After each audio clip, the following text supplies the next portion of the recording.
자, 우리는 이기는 자에게 주어지는 여러 가지의 상속이 있지만 그 중에 부활 승천할 때 날개옷으로 입을 흰옷을 상속받아야 합니다.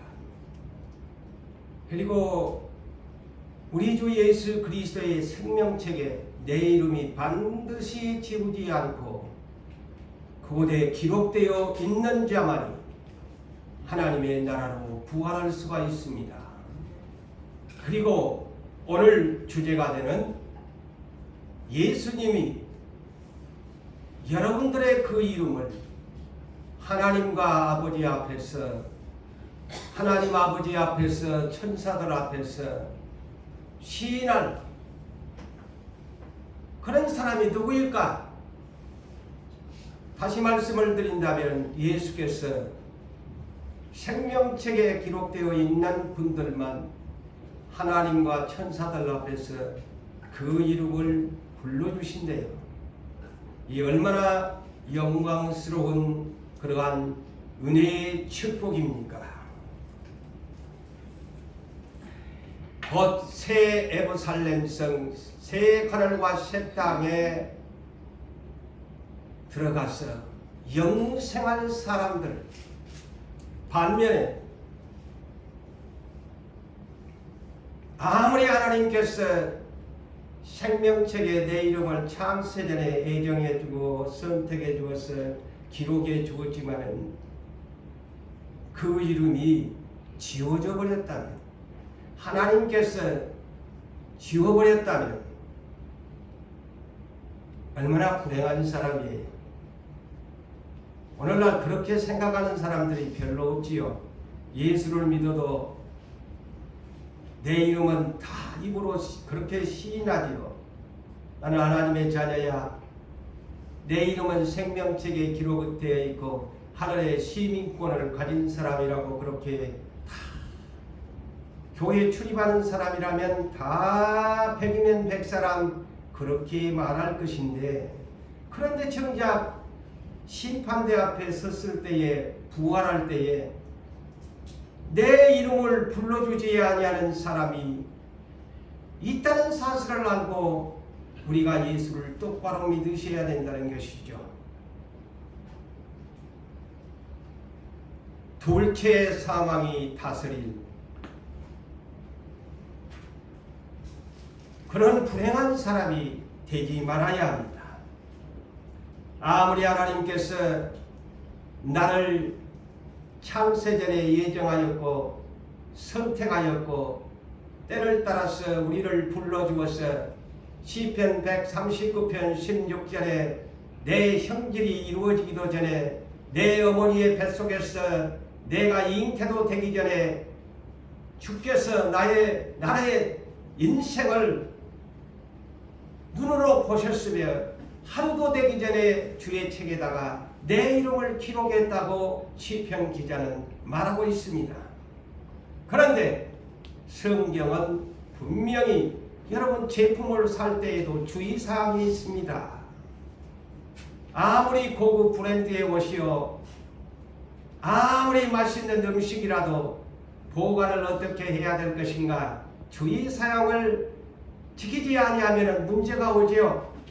마찬가지로 하나님 나라에 아무리 하나님께서 나를 선택해 주었어도 내가 내 뜻대로 살면서 하나님의 말씀을 주의하지 아니하고 산다면 출애굽기 32장 33절을 평생에 잊지 마십시오. 그리고 오늘 계시록 3장 5절을 역으로 잊지 마시기를 바랍니다. 누구든지 내게 범죄하면 내 책에서 너의 이름을 지워버리리라.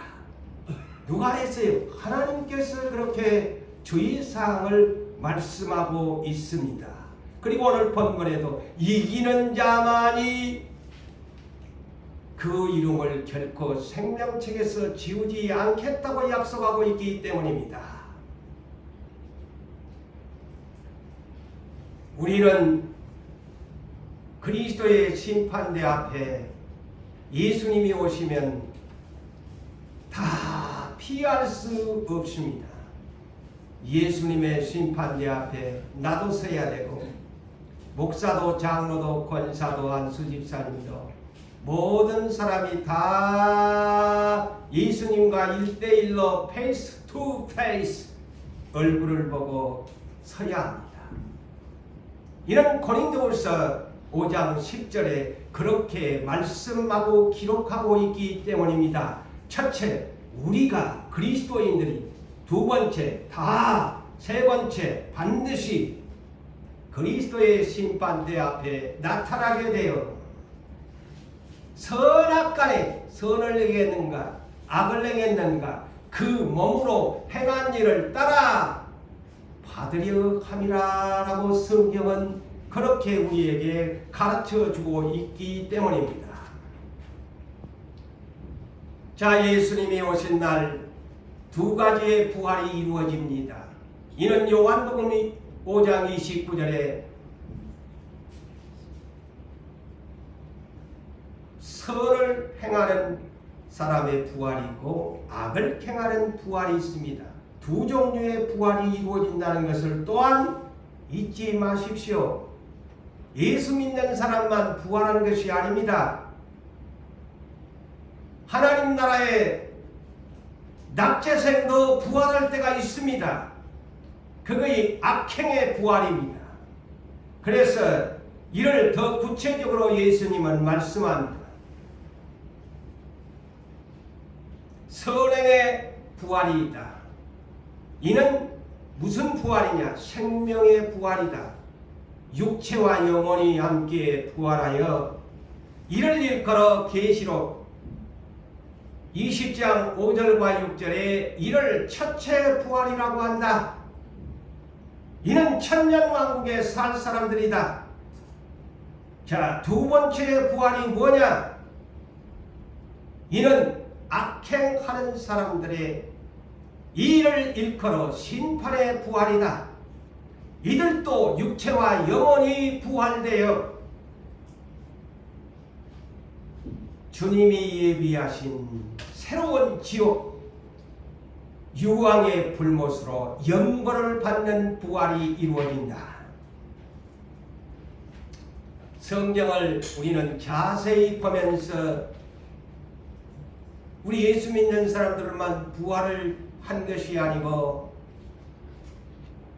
예수를 믿지 아니하는 사람이나 생명책에서 지워버려서 첫째 부활에 참여하지 못한 사람들도 악행자들로 심판의 부활로 주님 앞에 서야 된다는 사실을 잊지 말고 예수를 바르게 믿으셔야 합니다.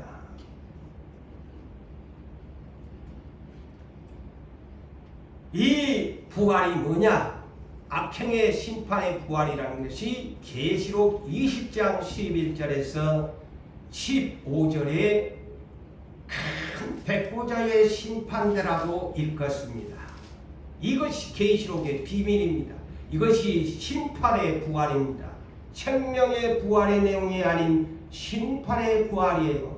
더 구체적으로 말하면 남녀물은 대소하고 빈부 기천 큰 자나 작은 자나 할 것 없이 다 백보자의 심판대 앞에 서는데 그들도 부활합니다. 어떻게 부활해? 사망과 음부의 옥에서 끌어냅니다. 그리고 주님의 심판대 앞에 책들이 펴여 있는데 첫째는 생명책이 펴여 있고 두 번째는 행위록 행위책이, 그래서 각각 그 행한 대로 심판을 받게 되어지는데 그 생명책에 기록되지 못한 자는 둘째 사망의 해를 받는 유황의 불못에 던지게 되리라. 이것이 영벌이라. 육체와 영혼 그들도 부활합니다. 그러니까 더 고통스러워. 그래서 두 번 죽는 거야. 그래서 둘째 사망이라는 해를 받는다고 계시록은 그렇게 비밀을 담겨놓고 오늘날 복음을 전하고 있습니다. 둘째 사망의 해.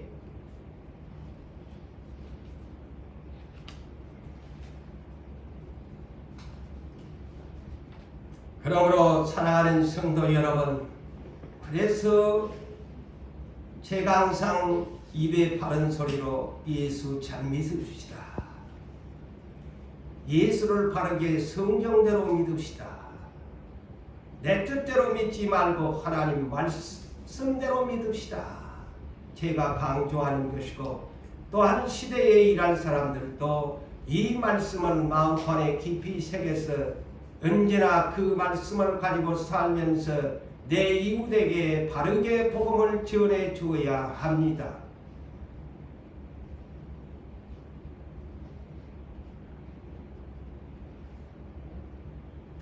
이는 어떤 죄인들이 둘째 사망에 들어가느냐? 계시록 21장 8절에 그 제목들을 시간상 제가 밝히지 않지만 한번 가서 읽어보세요. 제목들이 둘째 사망 유황의 불못에 던져질 사람들, 심판의 부활에 참여할 사람들, 제목들이 그곳에 기록되어 있습니다.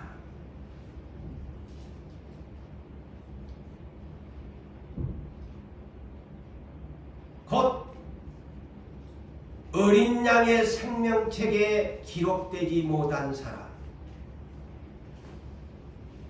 어떤 사람일까요? 계시록 21장 27절에 말씀합니다. 무엇에든지 속된 것이나 세속적인 것이지요. 가증한 일, 더럽고 추잡한 부정적인 것, 또한 거짓말을 하는 자들은 참 그래서 이 세상에 살다 보면 우리가 거짓말을 많이 하고 사는데, 이 거짓말하는 자는 항상 이 제목에 빠지지 않습니다. 거짓말을 하는 자는 결코 그리로 들어가지 못하고 오직 어린 양의 생명책에 기록된 자들만 그랬어요. 기록된 자들만 그랬어요. 들어가리라. 어린 양의 생명책에, 이제 하나님의 생명책에 창세전부터 기록된 사람들이, 저는 그렇게 해석을 해봅니다. 이제 주님이 오실 날 새로운 생명책에다가 기록을 합니다. 그게 어린 양의 생명책입니다. 아시겠어요? 그래서 그 어린 양의 생명책에 내 이름이 새롭게 이름받은 하나님 나라의 이름이 기록되어야 새 하늘과 새 땅에 들어갑니다. 아시겠어요? 그게 계시록의 비밀입니다.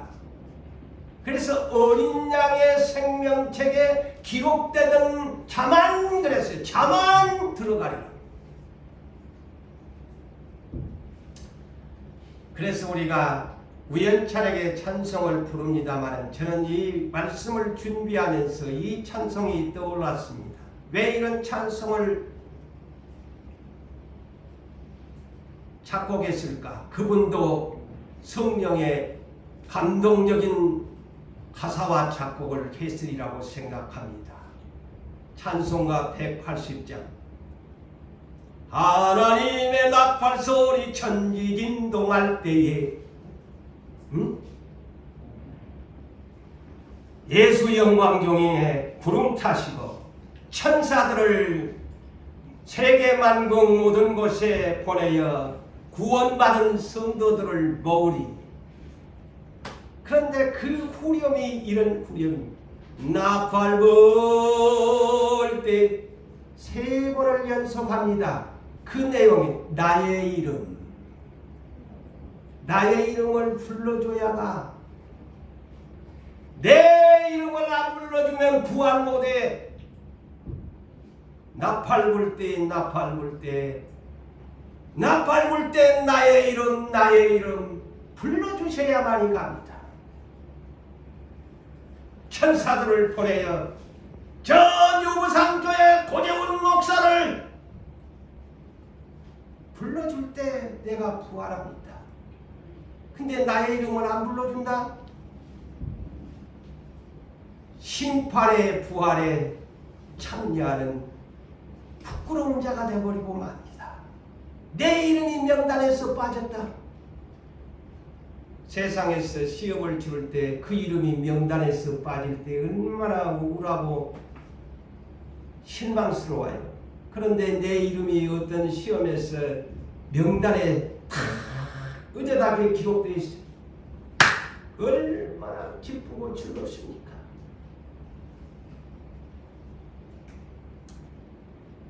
나팔 불 때 주님이 공중에서 천사들을 보내어 저 아무개를 불러라 불러 올려라. 그리 데살로니가전서 4장 16절에서 17절의 말씀에 이렇게 주님이 오시는 날을 상황을 이렇게 공개해 놨습니다. 어떻게 오시느냐? 주께서 우리 예수님이 어린 양 예수께서 어떻게 오시느냐? 이제는 지난날과 같이 초림 때 같이 오시 호령을 나면서 오신다. 그때는 오만 사람에게 욕짓거리 다 잊어먹고 빠먹고 침 맞히고 온 모욕 다 들었는데 이제 재림 때는 호령침에 오신대요.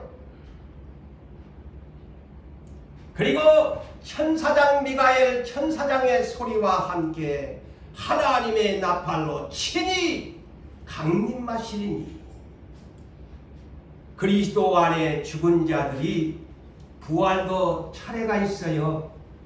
그래서 오늘날 헷갈리지 말라고 제가 했잖아요. 아직 부활도 안 이루어졌는데 뭐 공중에 재림한다고 휴거된다고 다 성경을 잘못 보니까 그래. 이 성경에는 분명하게 기록이 되어 있는데 이 성경을 모르니까 그런 사람들이 미혹된 1차 부활이 이루어집니다. 먼저 그리스도 안에 예수 오실 때 전에 죽은 사람들이 먼저 부활되어지고 그 후에 그랬어요. 성경에 2차적으로 그 후에 우리 살아남아 있는 자들이 공중으로 끌어올려서 휴거되면서 공중에서 주를 영접하면서 항상 주와 함께 살 것이다. 성경은 그렇게 기록하고 있어요. 그런데 오늘날 휴거론 자꾸 해가지고 세상을 미혹하잖아요. 예수님이 아직 오시도 안 하고 나팔 소리도 안 났는데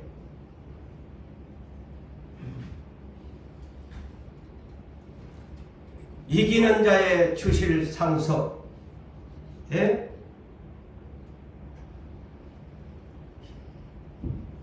하늘 승천할 날개옷이 흰옷이 있어야 부활 승천합니다. 잊지 마세요. 하늘로 부활할 옷 없으면 뻘거벗은 사람 못 올라가. 날개가 없어서. 재미진 얘기로 제가 비유하는 거예요. 이 날개옷이 없으면 부활 승천하지 못해. 못 올라가. 그래서 흰옷 사 입으라고 하잖아요. 성경에서. 흰옷 사서 입어라. 세상의 옷은 그렇게 좋은 옷 사서 입을 줄 알면서 왜 하나님 나라에 흰옷은 안 사입니? 그것이 네 승천한 날개옷인데. 그리고 생명책에서 반드시 네가 지워버리지 않도록 네 정말 있어야 된다. 네 어느 날 착각하고 있다가 네의 이름 생명책에서 안 불러주면 너 어쩔래? 그리고 너의 이름 하나님 아버지와 천사들 앞에서 너희 신랑 예수가 네 이름 안 불러주면 어쩔래?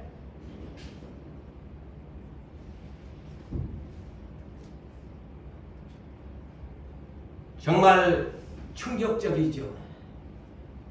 어린 양은 우리의 신랑이지요. 그런데 나는 신부 담장사라고 하고 나는 신부야 하는데 신부의 이름을 안 불러준다? 결혼 못하는 거야. 너는 내 신부 아니야. 너는 내 신부감이 아니야. 너 못된 행실을 했잖아. 내 신부감은 빛나고 깨끗한 세마포에 오른 선거에 옳은 행실을 하는 사람이야.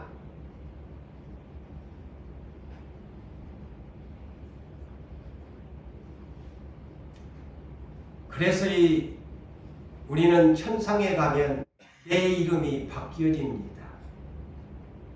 지금은 나의 이름이 고재훈이라고 모두가 불러주지만 우리 주님이 오신 날에는 내 이름이 개명됩니다. 새하늘과 새 땅 그 주지에서 내가 살아갈 백성으로서의 신분증을 받게 됩니다. 제가 이미 소개했지요. 계시록 2장 17절에 이기는 자에게 어떤 것을 흰 돌을 줄 터인데 이 흰 돌이 누구야? 예수 그리스도요.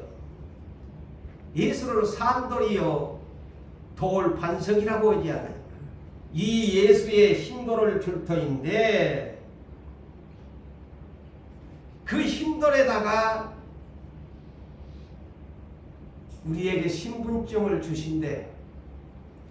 그래서 받는 자밖에는 그 이름을 알지 못하더라. 각자 이름을 주시는 거야. 그 이름을 흰돌의 신분증을 예수 어린 양의 신분증, 어린 양의 생명책에 기록된 자들만이 흰 돌에 새긴 내 이름을 받게 됩니다. 그래서 그 흰 돌을 가진 자만이 예루살렘 성을 통과할 수 있는 신분증입니다. 그래서 이 이름이 얼마나 중요한지 어린 양의 생명책에 나의 새로운 새 이름을 받아야 됩니다. 부활한 자만이 생명책에 지워버리지 않는 사람만이 이 새 옥은 이름을 받게 되어집니다. 자, 다시 말하면 오늘날 결혼하면 우리나라에서는 이름이 바꿔지지 않습니다만 저 서양 같은 데서는 성씨가 남자의 성씨로 바뀐다고 제가 얘기했죠. 하나님 나라에도 가면 어린 양 신랑 생명책에 내 아내다, 내 신부라고 그분의 이름에 새로운 이름을 주십니다.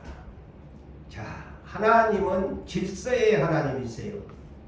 제가 얘기했지요. 창세기 3장 20절에 아담을 통해서 모든 동식물에 대한 이름을 지키게 만들 뿐 아니라 갈빗대로 만든 여자 이름 하나님이 지어주었나요? 아닙니다.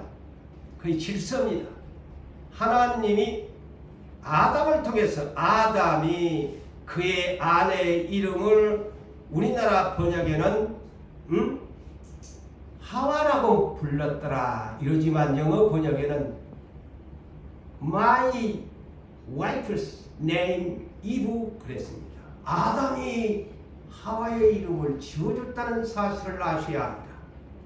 그래서 저 천상에도 가면 어린 양 예수께서 신랑 되신 예수께서 여러분들의 새로운 이름을 이는 내 신부입니다 하면서 아버지 앞에서 천사들 앞에서 소개할 것이 바로 오늘 본문의 내용이에요. 시인한다는 것. 내 아래 아무개입니다. 내 안에 이런 사람입니다. 이름을 아버지 앞에서 불러주는 거예요. 천사들 앞에서 불러주니까 이제 그 이름이 아버지도 그 이름을 부르고 천사들도 그 이름을 부르게 된다는 이 놀라운 비밀인 것입니다.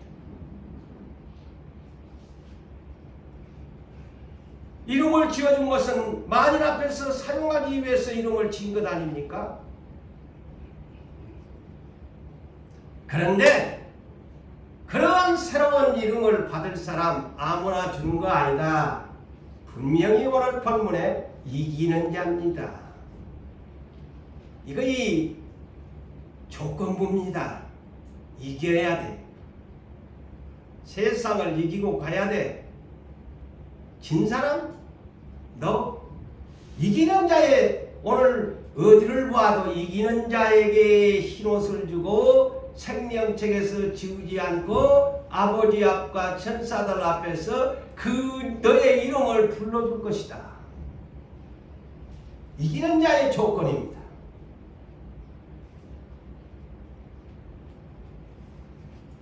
자신을 믿음으로 자신을 지키는 자.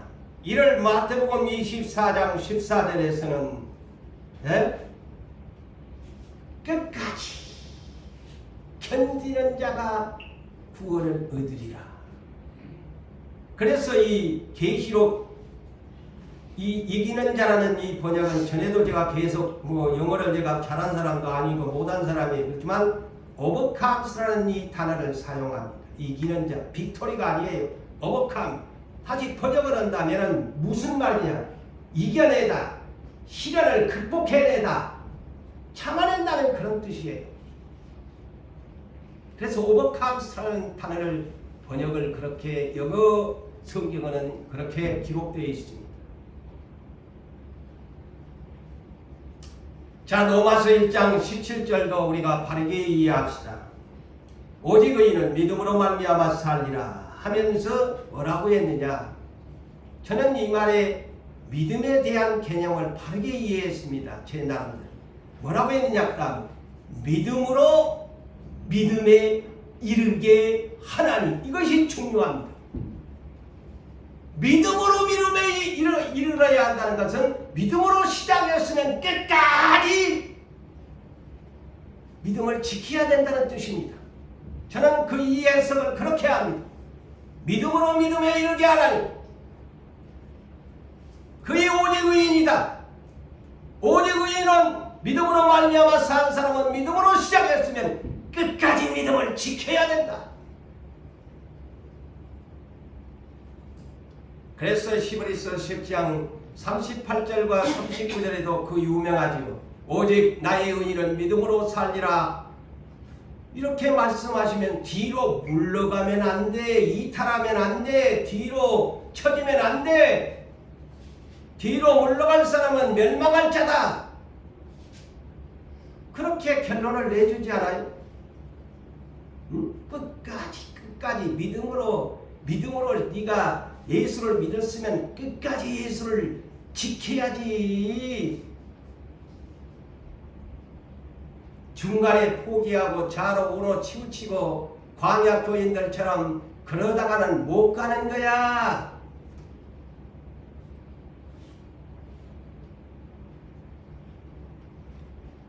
그래서 사도들 중에 정말 12제자보다도 더 위대한 사도가 누굽니까? 사도 바울이지요. 그는 디모데후서 4장 7절에서 8절에 이렇게 자기의 인생 마지막을 고백합니다. 내가 선한 싸움을 싸우고 나의 달려갈 길을 마치고 믿음을 지켰으니, 바로 이 말입니다. 믿음을 지켰으니, 믿음에 이르렀으니 라는 로마서 1장 17절과 동일한 말씀이에요. 믿음을 지켰으니 이제 후로는 나를 위하여 의로우신 재판장 그리스도께서 나에게 의의 면류관을 예비해 놨다. 그리고 그는 또한 이런 사명의 고백을 합니다. 사도행전 20장 24절에도 나의 달려갈 길과 주 예수께 받은 사명. 그래서 사명자들은 이 말씀을 이루면 안 돼요. 아무리 어렵고 먹고 사는 것이 힘들고 어떤 가족들이나 어떤 것이 있어도 이 말씀을 붙잡고 절대로 뒤로 물러가면 안 돼요. 사도 바울이 뭐라고 해요? 나의 달려갈 길과 주 예수께 받은 사명, 곧 하나님 은혜의 복음을 증언하는 일을 마치려 하면은 나의 생명여타 조금도 귀한 것으로 여기지 아니하노라. 이런 자가 진짜 주의 종인 것이고 사명자입니다. 네? 오늘날 주의 종들, 직업적으로 하는 종들은 다 무너져 버립니다. 사명적으로 그 사람이 주의 종의 길을 가느냐, 아니면 직업적인 것을 위해서 모든 각 교회에 흩어져서 하고 있느냐, 이것이 곧 예수님이 말한 목자의 싹군과 선한 목자에 대한 비유입니다. 예수님은 33년의 생애를 너무 우리는 말 안 해도 잘 압니다. 태어날 때부터 정말 눈물겨운 아픔의 쓰라림의 출생과 더불어 33년은 너무나 하나님이 낮추셔서 사람에게 대접받지 못하고 나사렛 출신이라는 비하의 신분으로 모든 사람들에게 불명예스럽게 살아야 했습니다. 누가 그를 알아주지 못했습니다. 그분을 알게 된 것은 예수님이 십자가를 지고 나서 그 후에 예수의 이름이 유명하게 높아진 것입니다. 33년의 생애는 가장 비천하고 그 이름조차도 모두가 멸시천대하는 이름에 지나지 않았습니다. 그렇지만 예수님은 요한복음 16장 33절에 나는 세상을 이기었노라 하면서 마지막 십자가의 상에서 그분은 다 이루었다. 이것이 사명자의 충성이요 아버지께 인정받은 부활의 첫 열매가 되신 것입니다.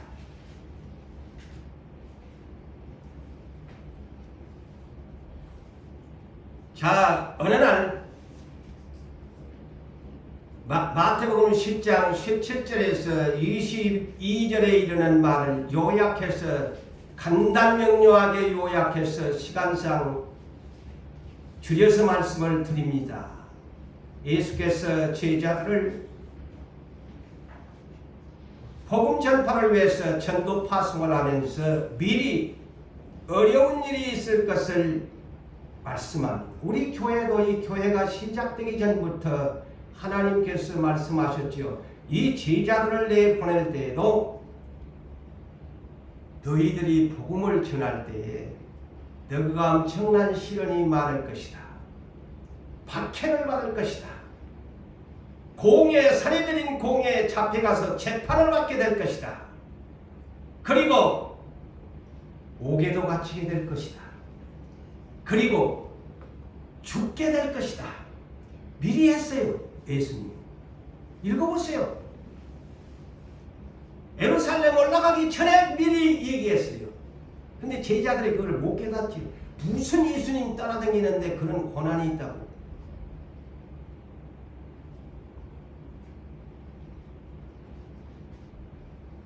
그러면서 22절에 중요한 말씀을 합니다. 또 너희가 내 이름으로 그랬어요.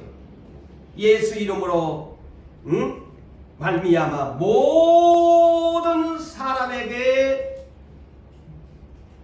미움을 받게 될 거다. 그런데 끝까지 견디는 자는 구원을 얻으리라. 마태복음 24장 13절에 말세의 재림의 때도 이와 같이 끝까지 견디는 자가 구원을 얻는다고 동일하게 초림 때도 그렇게 말씀하셨고 재림 때도 이 말씀을 똑같이 말씀하십니다. 끝까지. 자, 성경은 일치하잖아요. 마태복음 10장 22절에 복음을 제자들에 내보는데 끝까지 견디는 자가 구원 얻는데 초림 때 예수님이 말씀하시고 그 다음에 떠나시면서 마태복음 24장 13절에도 자 내가 올 때가 되면 다 미움받기도 똑같은 말씀을 하고 잡히게 되고 형제가 형제를 부모가 자식을 불법이 생하여지고 많은 사람이 사랑에 식어지고 많은 사람이 미혹이 되어지고 거리선 자가 많이 그런데 끝까지 견디는 자가 구원을 얻는데 초림과 재림의 결론을 그렇게 주님이 내주시는 사실을 잊지 마셔야 합니다.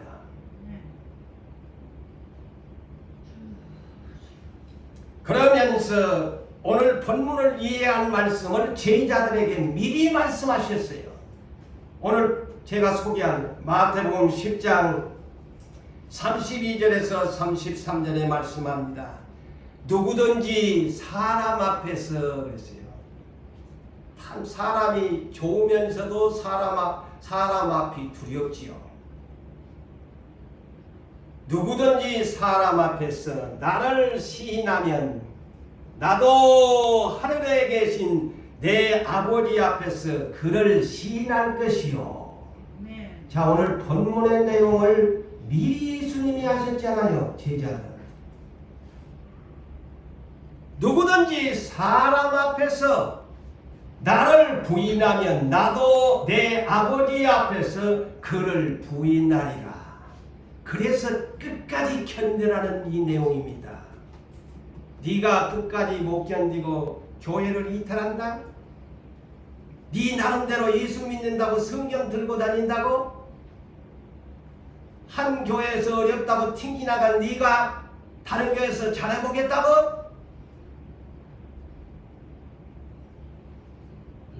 진실로 깨달으면 다행입니다만 한 하나님을 섬기는 하나님은 똑같은 하나님이신데 교회마다 하나님이 다르십니까?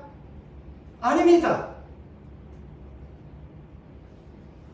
똑같은 유일하신 하나님 한 분이잖아요. 그런데 우리 마음대로 우리의 착각하면서 예수를 믿는다는 것이죠.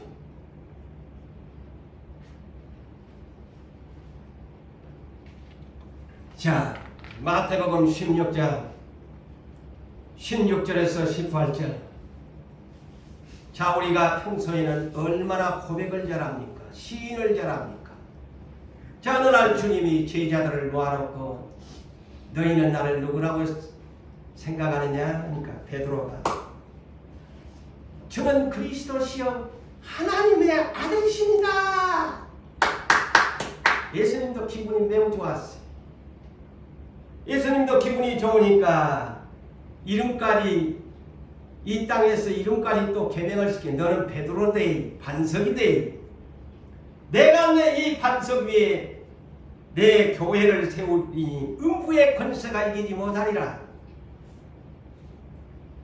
그렇지만은 그렇게 고백을 잘했던 베드로가 자 12제자가 예수님이 십자가에 지시기 전날 밤 성만찬식 올라가치는 성찬에 떡도 떼고 포도주까지 마신 양반들이 예수님과 함께 겟세마네 동산에서 기도하자고 부탁까지 받았던 사람들이 기도하지 못하고 졸다가 예수님이 잡혀가는 것을 보고 모두 다 도망가 버리고 말았다는 것 누가 모르시나요? 그런데 예수님이 베드로한테 이런 경고의 예언을 했지요. 이는 마태복음 26장 56절로 제자들이 다 56절에 다 도망가 버렸다 하면서 베드로에게 주님이 경고의 예언을 합니다. 응? 경고로 예언을 했죠. 다 떠나가게 될 것이다. 자, 그래가지고 이제 도망가 버려놓고는 양심은 있어가지고 가룟 유다는 자살을 했지만 베드로도 이제 언제는 죽는데도 오게도 가겠다고 큰소리 쳐놓고는 이 명색이 그래도 내가 제자인데 아니 도망가다가 이제 양심이 갇히게 돼서 집으로 못 가고 멀찍이 성경에 멀찍이 예수를 따라간 거예요. 자, 볼까 말까 하는 자리에서 뒷짐을 지고 갔는지 자우지간 구경꾼처럼 이렇게 예수님이 잡혀가는 것을 보고서 따라가는 거예요. 그리고 예수님이 어디로 끌려가? 대제사장 가야바의 집으로 끌려가는 거야. 이 대제사장 집에는 이를 다할 하인들이 많아. 여종도 있고 남종들도 있고 하인들이 많아. 그래서 그 집을 대문을 열어놓으니까 그냥 자기도 멀찍이 가다가 따라 들어가는 거야. 그래가지고 왜 따라가느냐? 이거 우리 주님 결말을 보려고. 어떻게 될까? 과연 어떻게 될까? 결말을 보려고 갔어요. 그래가지고 하인들과 대제사장의 하인들과 함께 불을 피워놓는데 그 주위에 아닌 척하고 앉아 있는데, 아니 이런 시험이 그에게 찾아올 줄을, 세 번이 찾아올 줄을 누가 알기야? 아니 그 집에 대제사장 여종이 네 예수와 함께 다닌 사람 아니야? 아니 무슨 소리를 하는 거야? 모르는 사람이라고 했어요. 그런데 또 두 번째 또 그 집의 여종이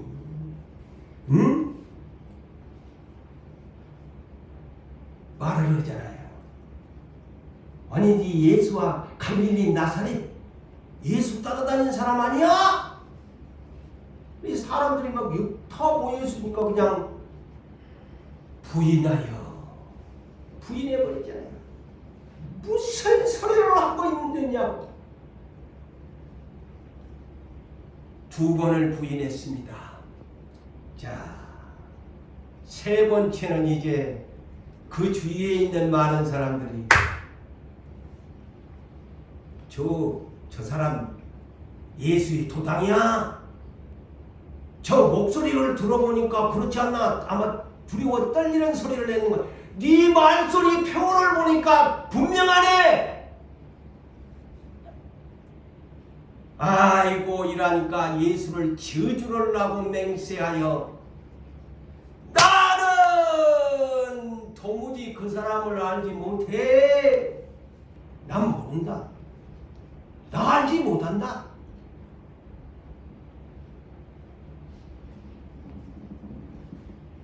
그런데 닭이 꺾여 우는 거야. 예수님이 이 예언을 했거든. 네 닭 세 번, 닭이 네 울기 전에 세 번을 부인하게 된다. 아이고 세 번을 부인하고 나니까 이제 나 그 생각이 나는 거야. 정신 차렸으면 안 그랬을 텐데.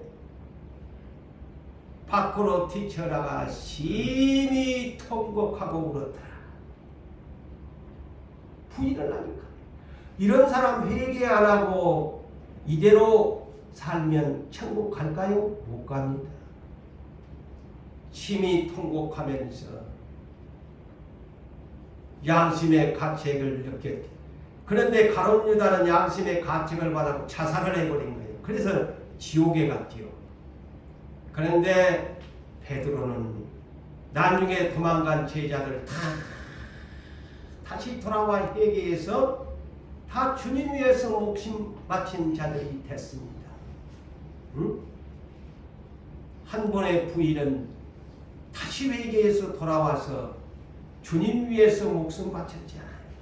그래서 제자들입니다. 한 번으로 족해야지. 두 번 그러면 안 되지. 베드로가 그래서 전승에 의하면 로마의 네로 왕제가 그토록 기독교인들을 박해할 때에 자기 아내와 더불어 거꾸로 십자가에 나를 매달아 불로 화형식을 당했다고 그렇게 전해집니다. 평생에 그것이 세 번 일어나는 것이 가슴이 아팠어. 이것이 진정한 회개죠. 베드로가 거꾸로 불로 태우는 화형에 죽었다고 하죠. 자기 아내와 함께. 얼마나 위대한 사람들이. 여러분, 오늘날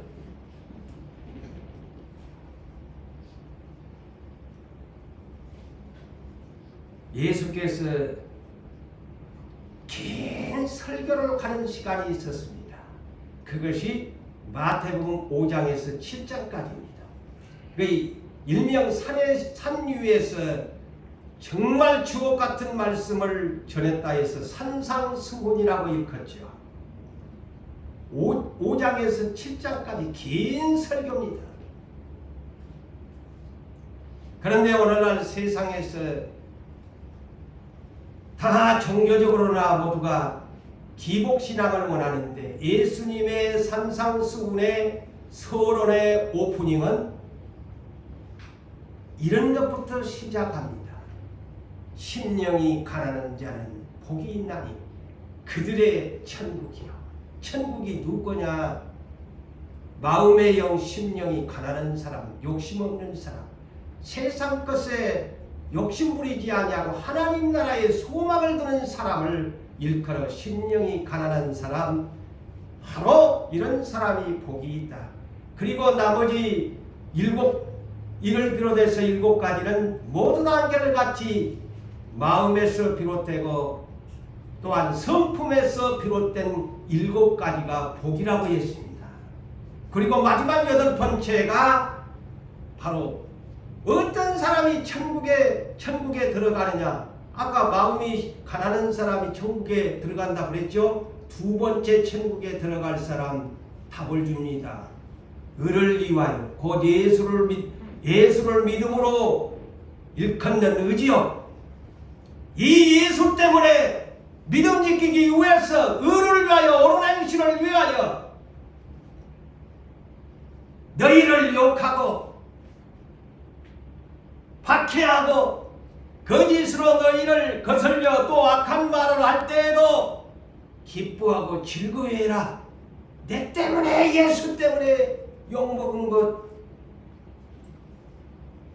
이런 사람은 천국이 그들의 것이다. 너희 전에 있던 선지자들도 다 이와 같이 박해하였느니라.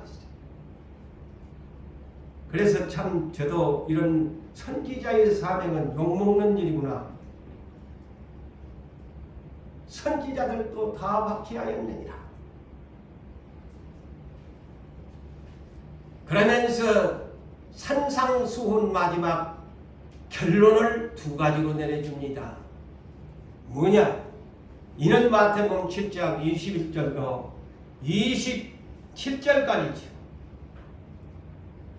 나더러 주여 주여 하는 자마다 다 천국에 들어가는. 자, 예수 이름 불러봐야 다 천국에 간다고 그러지요. 로마서 10장 하나만 가지고 마음에 믿어 의에 이르고 입으로 시인하여 구원을 얻으리라. 이것만 가지고 그냥 막 행위 없어도 간다고요. 그런데 성경은 다 찾아야지. 주여 주여 당신의 이름으로 다만 하늘에 계신 아버지의 뜻대로 행하는 자라야 들어가리라. 그날에 우리 주님의 재림의 날에 많은 사람이 나더러 이르되, 자 들어보세요. 잘하는 말씀이지만 주여 주여 주의 이름으로 내가 성령의 은사를 받아서 선지자로 예언도 하고 성령의 은사도 받아서 귀신도 쫓아내고 많은 병든 자도 고쳤습니다. 성령의 힘이 아니고는 일이 못합니다. 예? 여러분 귀신 쫓아내고 싶다고 해서 됩니까? 병 고치고 싶다고 해서 됩니까? 성령의 힘이 아니고는 못합니다. 그런데 여기에 이 아이러니한 말씀이 있잖아요. 저는 그렇게 해석해요. 아무리 성령의 은사를 받아도 주님의 뜻대로 살지 아니하면 은사하는데 그때에 그들에게 밝히 말하되 불법을 행하는 자요, 불법을 죄 짓는 자들이요, 나에게서 떠나가라. 나는 도무지 너를 알지 못한다.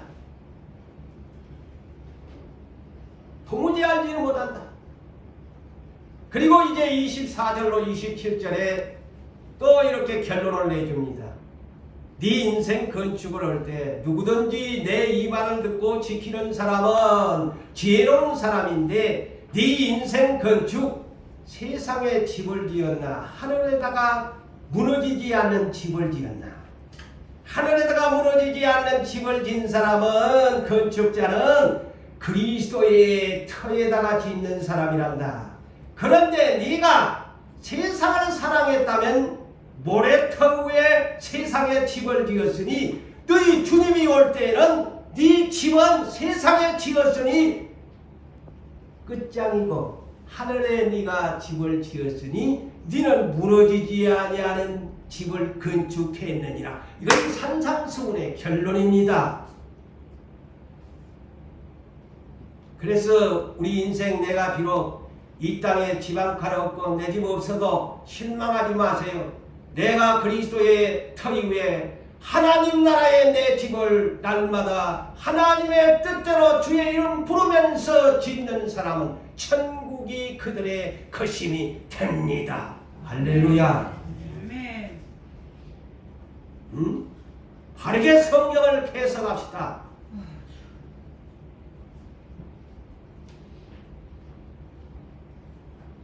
누가복음 13장 23절에서 30절도 보면은 어떤 사람이 주님을 찾아왔어요. 선생님, 주여, 천국문이 좁습니까? 구원 얻는 자가 적습니까? 그러니까 주님이 답하라. 좁은 문으로 들어가기를 힘써라. 천국문은 좁다. 왜 좁나? 들어가기를 구하여도 못하는 자가 많단다. 천국의 문은 좁은 문이란다. 네가 들어가고자 한다고 해서 들어간 것이 아니다. 그러면서 집주인이 곧 하늘문을 가지는 우리 집주인 비유를 합니다. 그분이 우리 주님이시고 주인님이 문을 닫은 후에 너희가 밖에 서서 문을 두드리면서 주여 열어주소서 하면 집주인이 대답하여 이르되 나는 너희가 어디에서 온 자인지 도무지 모른데 부인해버립니다. 부인해버려요. 그러니까 너희가 말하기를, 자, 이 말을 놓치지 마세요. 그러니까 너희가 말하되 우리는 주 앞에서 먹고 마셨대. 자, 잘 들으세요. 주 앞에서 먹고 마시고 우리는 주 따라다니면서 길거리에서 주님의 말씀을 가르침을 받았나이다.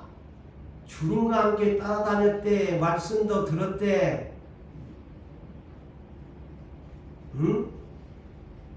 그러나 나는 너희가 어디에서 온지 알지 못한대. 행악하는 이 못된 자들아, 내게서 떠나라. 행악자들이라고 판결을 합니다.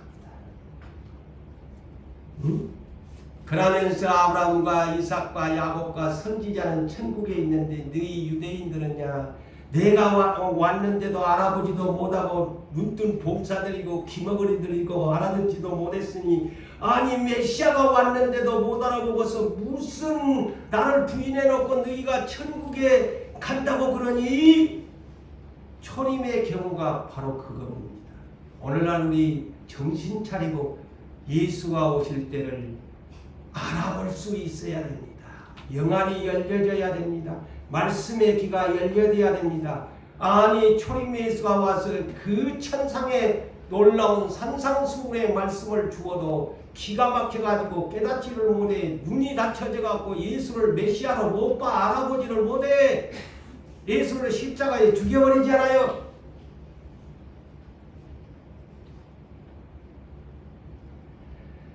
자, 여러분, 디모데후서 2장 11절에서 12절을 제가 소개합니다. 주가 주와 함께 죽었으면 함께 살 것이고, 잘 들으십시오. 주와 함께 죽으라고 합니다. 그러면 함께 산대요. 도망가지 말고. 자, 여기 명언 아주 여러분이 명심해야 할 하나님의 말씀, 사도 바울이 일컫는 말입니다. 참으면 또한 왕노릇 할 것이요. 이 말이 뭘까? 계시록 20장 4절로 5절의 말씀이지요. 참으면 끝까지 견디는 자는 이 말과 똑같습니다. 구원은 자 그들이 계시록 20장 4절로 5절에 누가 심판의 부자에 앉아 있느냐?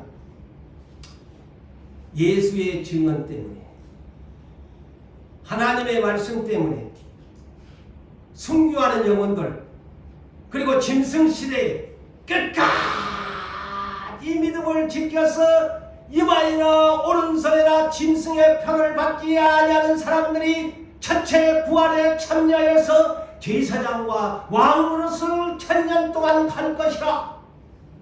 보세요. 이 답이잖아요.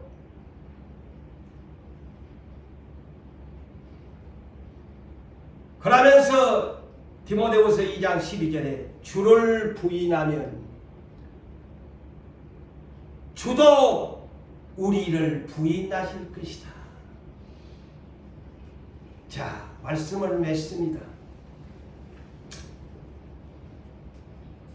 우리 하나님 아버지 앞에 가서 나라는 존재가 예수를 믿고 살았는데 주님과 함께 먹고 마시고 성찬도 뛰고 가르침도 받고 예배도 드리고 기도도 오고 살았는데 아니 아까 그처럼 쫓겨나가지고 난 도무지 모르는데 네가 어디서 한국에서 왔는지 미국에서 왔는지 나 도무지 모르겠대. 우리 주님이 아버지 앞에서 천사들 앞에서 네가 지난날 유구산 교회에서 고생한 사람이지. 나 네 이름 안다. 내가 어째 너 이름을 모르겠노? 참 충성했다. 잘 참아냈다. 이겨냈다. 그러므로 나는 내 신부야. 내 생명책에 너 이름 기록하여 나의 영원한 동반자야. 주님이 아버지 앞에서 내 이름 불러주기를, 천사들 앞에서 여러분의 이름 불러주기를, 모두 다 이기는 자 되시기를 주님의 이름으로 축복합니다. 아멘.